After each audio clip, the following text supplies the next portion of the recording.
બે દાળ પકવાન આપજો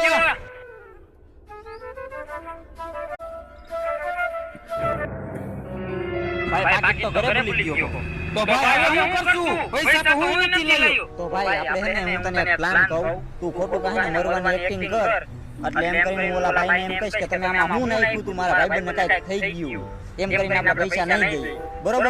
હાલ થઈ જાય શું થયું ભાઈ તમે ડિશમાં શું નહીં મૂકવાના કાંઈક થઈ ગયું ભાઈ ખાવું તો તમને જ હોય કેમ કે તમારી ડિશમાં ભીત ગરોડી પડી હતી આ ભાઈ જલ્દી નાટક બંધ કર દવાખાને ફોન કર 108 ને જલ્દી આ ભાઈ 108 ને ફોન કરો અમે તો તમારી એને મસ્તી કરતા હતા તો હું તમારી એને મસ્તી કરું છું તમારા જેવો તો કેટલાય નાસ્તો કરવા આવે છે હાલો વાસણ ઉઠો